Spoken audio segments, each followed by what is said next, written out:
ವೀಕ್ಷಕರಿಗೆ ಸ್ವಾಗತ. ನಾನು ಶಂಕರ್ ನಾಯಕ್. ಅಮೆರಿಕಕ್ಕೆ ಭಾರತವೇ ಬಾಸ್, ಷೇರುಪೇಟೆ ಗ್ರೀನ್. ಟ್ರಂಪ್ ಆಪ್ತ ಸರ್ಜಿಯೋ ಗೋರ್ ಬಿಗ್ ಹೇಳಿಕೆ. ಅಮೆರಿಕಕ್ಕೆ ಭಾರತದಷ್ಟು ಮುಖ್ಯವಾದ ಅಗತ್ಯವಾದ ದೇಶ ಮತ್ತೊಂದಿಲ್ಲ. ಇದು ಯಾರೋ ಖಾಲಿ ಪೀಲಿ ನಾಯಕ ಹೇಳಿರುವ ಮಾತಲ್ಲ. ಇದು ಅಮೆರಿಕ ಅಧ್ಯಕ್ಷ ಡೊನಾಲ್ಡ್ ಟ್ರಂಪ್ ರವರ ಪರಮಾಪ್ತ ಭಾರತದ ಅಮೆರಿಕ ರಾಯಭಾರಿ ಸರ್ಜಿಯೋ ಗೋರ್ ದಿಲ್ಲಿಯಲ್ಲಿ ನಿಂತು ಆಡಿರುವ ಮಾತು. ಈ ಮೂಲಕ ಇತ್ತೀಚೆಗೆ ಹಳಸಿದ್ದ ಭಾರತ ಹಾಗೂ ಅಮೆರಿಕದ ಸಂಬಂಧ ಸುಧಾರಿಸುವ ಲಕ್ಷಣ ಕಾಣ್ತಾ ಇದೆ. ಅದಲ್ಲದೆ ಇದೇ ಸಂದರ್ಭದಲ್ಲಿ ಭಾರತ ಮತ್ತು ಅಮೆರಿಕ ನಡುವಿನ ವ್ಯಾಪಾರ ಒಪ್ಪಂದದ ಮಾತುಕತೆಗಳು ಜನವರಿ 12ರಿಂದಲೇ ಪುನರಾರಂಭಗೊಳ್ಳುತ್ತಿವೆ ಎಂಬ ಬಿಗ್ ಅಪ್ಡೇಟ್ ಅನ್ನು ಕೂಡ ಸರ್ಜಿಯೋ ಗೋರ್ ಘೋಷಿಸಿದ್ದಾರೆ. ಅಷ್ಟೇ ಅಲ್ಲ, ಮುಂದಿನ ವರ್ಷದ ವೇಳೆಗೆ ಅಮೆರಿಕದ ಅಧ್ಯಕ್ಷ ಡೊನಾಲ್ಡ್ ಟ್ರಂಪ್ ಭಾರತಕ್ಕೆ ಭೇಟಿ ನೀಡುವ ಸಾಧ್ಯತೆ ಇದೆ ಎಂಬ ಗುಡ್ ನ್ಯೂಸ್ ಅನ್ನು ಕೂಡ ಅವರು ಹಂಚಿಕೊಂಡಿದ್ದಾರೆ. ಈ ಬೆಳವಣಿಗೆಗಳು ಜಾಗತಿಕ ಮಟ್ಟದಲ್ಲಿ ಸಂಚಲನ ಸೃಷ್ಟಿಸಿದ್ದು, ಗೋರ್ ಹೇಳಿಕೆಯ ಬೆನ್ನಲ್ಲೇ ಪಾತಾಳದ ಹಾದಿಯಲ್ಲಿದ್ದ ಭಾರತೀಯ ಷೇರು ಮಾರುಕಟ್ಟೆ ಮೇಲಕ್ಕೆ ಜಿಗಿದಿದೆ. ಹಾಗಾದ್ರೆ ದಿಲ್ಲಿಯಲ್ಲಿ ಸರ್ಜಿಯೋ ಗೋರ್ ಆಡಿರುವ ಮಾತುಗಳೇ? ಮೋದಿ ಮತ್ತೆ ಟ್ರಂಪ್ ನಡುವಿನ ಸ್ನೇಹದ ರಹಸ್ಯವೇ?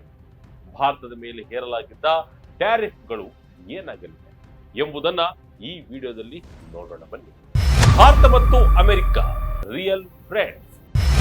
ಭಿನ್ನಾಭಿಪ್ರಾಯಗಳಿದ್ದರೂ ಪರಿಹಾರ ಗ್ಯಾರಂಟಿ. ಹೌದು, ಭಾರತ ಹಾಗೂ ಅಮೆರಿಕ ನಡುವಿನ ಸಂಬಂಧ ಹಳಸಿದೆ.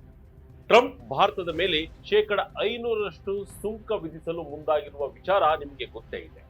ಇದರ ನಡುವೆಯೇ ಎರಡೂ ದೇಶಗಳ ನಡುವೆ ಮಹತ್ವದ ಬೆಳವಣಿಗೆಗಳಾಗಿವೆ.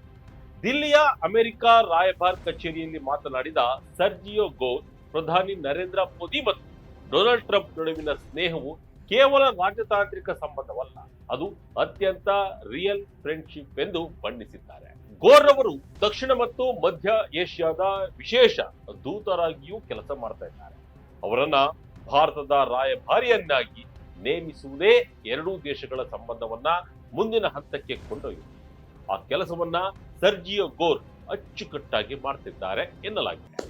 ರಿಯಲ್ ಫ್ರೆಂಡ್ಸ್ ಕೆಲವೊಮ್ಮೆ ಭಿನ್ನಾಭಿಪ್ರಾಯಗಳನ್ನ ಹೊಂದಿರಬಹುದು, ಆದರೆ ಫೈನಲಿ ಅವರು ಆ ಎಲ್ಲಾ ಸಮಸ್ಯೆಗಳನ್ನ ಬಗೆಹರಿಸಿಕೊಳ್ತಾರೆ ಎಂದು ಗೋರ್ ಮಾರ್ಮಿಕವಾಗಿ ನುಡಿದಿದ್ದಾರೆ. ಅಂದರೆ ಭಾರತ ಮತ್ತು ಅಮೆರಿಕ ನಡುವೆ ಸದ್ಯಕ್ಕೆ ಇರುವ ವ್ಯಾಪಾರ ಸಂಬಂಧಿ ಅಸಮಾಧಾನಗಳು ಶೀಘ್ರದಲ್ಲೇ ಬಗೆಹರಿಯಲಿವೆ ಎಂಬ ಸುಳಿವನ್ನ ಅವರು ನೀಡಿದ್ದಾರೆ. ಭಾರತವು ವಿಶ್ವದ ಅತಿದೊಡ್ಡ ರಾಷ್ಟ್ರವಾಗಿದೆ. ಇಲ್ಲಿ ಕೆಲಸ ಮಾಡುವುದು ಸುಲಭದ ಮಾತಲ್ಲ, ಆದರೆ ಈ ಸಂಬಂಧವನ್ನ ಯಶಸ್ಸಿನ ಗುರಿ ಮುಟ್ಟಿಸಲು ನಾವು ಬದ್ಧರಾಗಿದ್ದೇವೆ ಎಂದು ಅವರು ವಿಶ್ವಾಸ ವ್ಯಕ್ತಪಡಿಸಿದ್ದಾರೆ.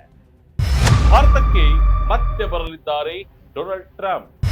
ಮಧ್ಯರಾತ್ರಿ 2 ಗಂಟೆಗೆ ಮೋದಿಗೆ ಟ್ರಂಪ್ ಫೋನ್. ಇನ್ನು ಸರ್ಜಿಯೋ ಗೋರ್ ಅವರು ಅಧ್ಯಕ್ಷ ಡೊನಾಲ್ಡ್ ಟ್ರಂಪ್ ಅವರೊಂದಿಗೆ ಜಗತ್ತಿನಾದ್ಯಂತ ಸುತ್ತಾಡಿದವರು. ಹೀಗಾಗಿ ಮೋದಿ ಮತ್ತೆ ಟ್ರಂಪ್ ನಡುವಿನ ಕೆಮಿಸ್ಟ್ರಿಯನ್ನ ಅವರು ಬಹಳ ಹತ್ತಿರದಿಂದ ನೋಡಿದ್ದಾರೆ. ಟ್ರಂಪ್ ರವರೊಂದಿಗೆ ಇತ್ತೀಚೆಗೆ ನಾನು ಊಟ ಮಾಡುತ್ತಿದ್ದಾಗ ಅವರು ತಮ್ಮ ಹಿಂದಿನ ಭಾರತದ ಭೇಟಿಯನ್ನ ಮತ್ತು ಪ್ರಧಾನಿ ಮೋದಿ ಅವರೊಂದಿಗೆ ಡೀಪ್ ಫ್ರೆಂಡ್ಶಿಪ್ ಅನ್ನ ನೆನಪಿಸಿಕೊಂಡರು. ಮುಂದಿನ 1 ಅಥವಾ 2 ವರ್ಷಗಳಲ್ಲಿ ಅಧ್ಯಕ್ಷರು ಮತ್ತೆ ಭಾರತಕ್ಕೆ ಭೇಟಿ ನೀಡಲಿದ್ದಾರೆ ಎಂಬ ಭರವಸೆ ನನಗಿದೆ ಎಂದು ಗೋರ್ ಹೇಳಿದ್ದಾರೆ. ಇದೇ ವೇಳೆ ಅವರು ಒಂದು ತಮಾಷೆಯ ಪ್ರಸಂಗವನ್ನು ಕೂಡ ಹಂಚಿಕೊಂಡಿದ್ದಾರೆ. ಟ್ರಂಪ್ ರವರಿಗೆ ರಾತ್ರಿ 2 ಗಂಟೆಗೆ ಫೋನ್ ಮಾಡುವ ಅಭ್ಯಾಸವಿದೆಯಂತೆ. ಆದರೆ ಭಾರತ ಮತ್ತು ಅಮೆರಿಕ ನಡುವಿನ ಸಮಯದ ವ್ಯತ್ಯಾಸದಿಂದಾಗಿ ಈ ಸಮಯವು ಭಾರತದಲ್ಲಿ ವರ್ಕಿಂಗ್ ಟೈಮ್ ಆಗಿರುವುದರಿಂದ ಮಾತುಕತೆಗೆ ಕರೆಕ್ಟ್ ಟೈಮ್ ಎಂದು ಹಾಸ್ಯ ಚಟಕ್ಕೆ ಹಾರಿಸಿದ್ದಾರೆ. ಈ ಮೂಲಕ ಮೋದಿ ಮತ್ತು ಟ್ರಂಪ್ ಯಾವುದೇ ಸಮಯದಲ್ಲಿ ಪರಸ್ಪರ ಸಂಪರ್ಕದಲ್ಲಿರಬಹುದು ಎಂಬ ಸಂದೇಶವನ್ನ ಕ್ಲಿಯರ್ ಕಟ್ ಆಗಿ ಹೇಳಿದ್ದಾರೆ. ವ್ಯಾಪಾರ ಯುದ್ಧಕ್ಕೆ ಬೀಳುತ್ತಾ break. America Bharat trade talk ಮತ್ತೆ ಶುರು. ಪ್ರಸ್ತುತ ಭಾರತ ಮತ್ತು ಅಮೆರಿಕ ನಡುವಿನ ವ್ಯಾಪಾರದ ವಿಚಾರವಾಗಿ ಸಂಬಂಧ ಕೊಂಚ ಹದಗೆಟ್ಟಿದೆ ಎಂಬುದು ಸುಳ್ಳಲ್ಲ. ಭಾರತವು ಅಮೆರಿಕಕ್ಕೆ ರಫ್ತು ಮಾಡುವ ಸರಕುಗಳ ಮೇಲೆ 50ರಷ್ಟು ಸುಂಕವಿದೆ.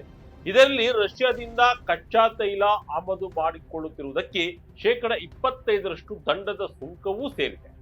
ಡೊನಾಲ್ಡ್ ಟ್ರಂಪ್ ಈಗಾಗಲೇ ಭಾರತವು ರಷ್ಯಾ ತೈಲ ಖರೀದಿಯನ್ನ ನಿಲ್ಲಿಸದಿದ್ದರೆ ಇನ್ನೂ ಹೆಚ್ಚಿನ ಸುಂಕ ವಿಧಿಸುವುದಾಗಿ ಎಚ್ಚರಿಸಿದ್ದಾರೆ.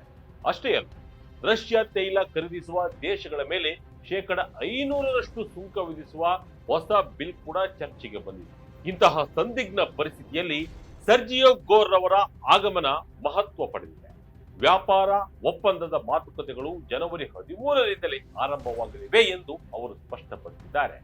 ಕೇವಲ ವ್ಯಾಪಾರ ಮಾತ್ರವಲ್ಲದೆ ಭದ್ರತೆ, ಭಯೋತ್ಪಾದನೆ ನಿಗ್ರಹ, ಇಂಧನ, ತಂತ್ರಜ್ಞಾನ, ಶಿಕ್ಷಣ ಮತ್ತು ಆರೋಗ್ಯ ಕ್ಷೇತ್ರಗಳಲ್ಲಿಯೂ ಉಭಯ ದೇಶಗಳು ಒಟ್ಟಾಗಿ ಕೆಲಸ ಮಾಡಲಿವೆ ಎಂದು ಅವರು ಘೋಷಿಸಿದ್ದಾರೆ. ಸಿಲಿಕಾನ್ ಸಾಮ್ರಾಜ್ಯಕ್ಕೆ Bharat big entry. Pax Silica ಮೈತ್ರಿ ಚೀನಾಗೆ ಟ್ರಂಪ್ ಬ್ರಹ್ಮಾಸ್ತ್ರ.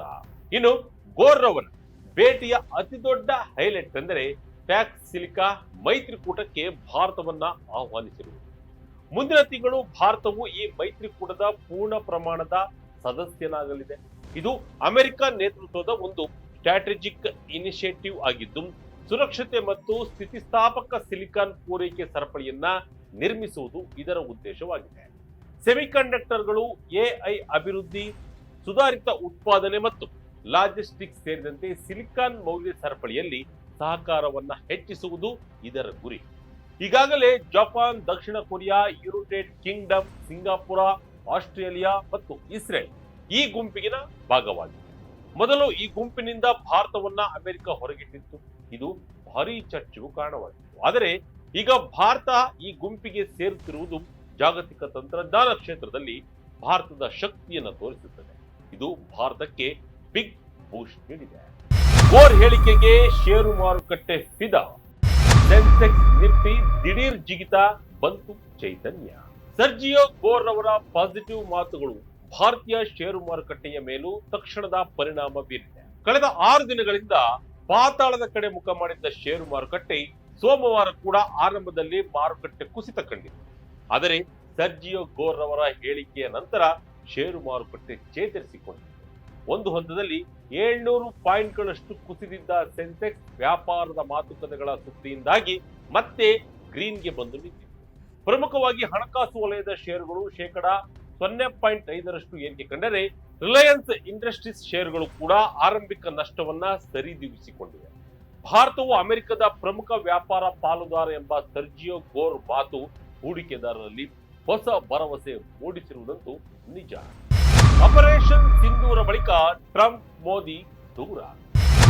ಟ್ರಂಪ್ ವ್ಯಂಗ್ಯ, ಸಚಿವರ ಹೇಳಿಕೆ, ಗೋರ್ ಯೂಟರ್ನ್. ಆಪರೇಷನ್ ಸಿಂಧೂರ ಬಳಿಕ ಮೋದಿ ಹಾಗೂ ಟ್ರಂಪ್ ಸ್ನೇಹದ ನಡುವೆ ಬಿರುಕು ಮೂಡಿದಂತೆ ಕಂಡು ಬಂದಿದೆ. ಭಾರತ ಹಾಗೂ ಪಾಕಿಸ್ತಾನದ ನಡುವಿನ ಯುದ್ಧವನ್ನ ನಾನು ನಿಲ್ಲಿಸಿದ್ದೇನೆ ಎಂದು ಟ್ರಂಪ್ ಹೇಳಿದ್ದರು. ಆದರೆ ಮೋದಿ ಹಾಗೂ ಭಾರತ ಇದನ್ನು ನಿರಾಕರಿಸಿದೆ. ಇದರ ಬೆನ್ನಲ್ಲೇ ಭಾರತದ ಮೇಲೆ ಶೇಕಡ 50ರಷ್ಟು ಸುಂಕವನ್ನ ಅಮೆರಿಕ ವಿಧಿಸಿತ್ತು. ಟ್ರಂಪ್ ಹಲವು ಬಾರಿ ಫೋನ್ ಮಾಡಿದರೂ ಕೂಡ ಮೋದಿ ಸ್ವೀಕರಿಸಿದ್ದಿಲ್ಲ. ಕೆನಡಾಗೆ ಭೇಟಿ ನೀಡಿದಾಗ ಟ್ರಂಪ್ ಆಹ್ವಾನಿಸಿದರೂ ಕೂಡ ಮೋದಿ ಅಮೆರಿಕಕ್ಕೆ ತೆರಳಿದ್ದಿಲ್ಲ. ಇದು ಇಬ್ಬರ ನಡುವಿನ ಸಂಬಂಧದಲ್ಲಿ ಏನೂ ಸರಿಯಿಲ್ಲ ಎಂಬುದನ್ನ ಜಗತ್ತಿಗೆ ತೋರಿಸಿದೆ. ಇದಾದ್ಮೇಲೆ ಟ್ರಂಪ್ ಮೋದಿಗೆ ವ್ಯಂಗ್ಯ ಮಾಡುವ ರೀತಿ ಮಾತನಾಡಿದ್ದಾರೆ.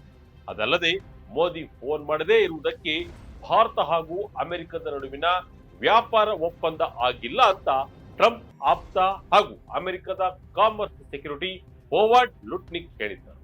ಇದು ಕೂಡ ಭಾರಿ ಚರ್ಚೆಯಾಗಿದೆ. ಈಗ ಸರ್ಜಿಯೋ ಗೋರ್ ಯೂಟರ್ನ್ ಹೊಡೆದಿದ್ದು ಭಾರತ ಹಾಗೂ ಅಮೆರಿಕದ ಸಂಬಂಧ ಸುಧಾರಿಸುವ ಲಕ್ಷಣಗಳು ಕಾಣಿಸುತ್ತಿವೆ. ಒಟ್ಟಿನಲ್ಲಿ ಅಮೆರಿಕದ ಹೊಸ ರಾಯಭಾರಿ ಸರ್ಜಿಯೋ ಗೋರ್ ಅವರ ಆಗಮನವು ಭಾರತ ಮತ್ತು ಅಮೆರಿಕದ ಸಂಬಂಧದಲ್ಲಿ ಹೊಸ ಅಧ್ಯಾಯವನ್ನ ತೆರೆದಿದೆ. ಟ್ರಂಪ್ ರವರ ಕಟ್ಟುನಿಟ್ಟಿನ ಸುಂಕದ ಎಚ್ಚರಿಕೆಗಳ ನಡುವೆಯೂ ಭಾರತದೊಂದಿಗಿನ ಸ್ನೇಹಕ್ಕೆ ಅಮೆರಿಕ ಹೆಚ್ಚಿನ ಬೆಲೆ ಕೊಡುತ್ತಿದೆ ಎಂಬುದು ಇದರಿಂದ ಕ್ಲಿಯರ್ ಆಗಿದೆ. ಮೋದಿ ಮತ್ತು ಟ್ರಂಪ್ ರಿಯಲ್ ಫ್ರೆಂಡ್ಸ್ ಎಂಬ ಗೋರ್ ಅವರ ಮಾತು ಮುಂದಿನ ದಿನಗಳಲ್ಲಿ ವ್ಯಾಪಾರ ಒಪ್ಪಂದದಲ್ಲಿರುವ ತೊಡಕುಗಳು ನಿವಾರಣೆಯಾಗಲಿದೆ ಎಂಬ ಆಶಾವಾದ ಮೂಡಿಸಿದೆ. ಪ್ಯಾಕ್ಸ್ ಸಿಲಿಕಾ ಮೈತ್ರಿಯ ಮೂಲಕ ತಂತ್ರಜ್ಞಾನ ಕ್ಷೇತ್ರದಲ್ಲಿ ಭಾರತ ಜಾಗತಿಕ ಮಟ್ಟದಲ್ಲಿ ಬೆಳೆಯಲಿದೆ. ಟ್ರಂಪ್ ರವರ ಸಂಭಾವ್ಯ ಭಾರತ ಭೇಟಿಯು ಈ ಸಂಬಂಧವನ್ನ ಮತ್ತಷ್ಟು ಗಟ್ಟಿಗೊಳಿಸಲಿದೆ. ಅಲ್ಲಿವರೆಗೂ ಕಾದು ನೋಡೋಣ. ಇದಾಗಿತ್ತು ಈ ಕ್ಷಣದ ಇಂಟ್ರೆಸ್ಟಿಂಗ್ ಸ್ಟೋರಿ. ಇದೇ ರೀತಿಯ ಸ್ಟೋರಿಗಾಗಿ Vijaya Karnataka website, YouTube page, Facebook page follow ಮಾಡ್ತಾ ಇರಿ. ಧನ್ಯವಾದ.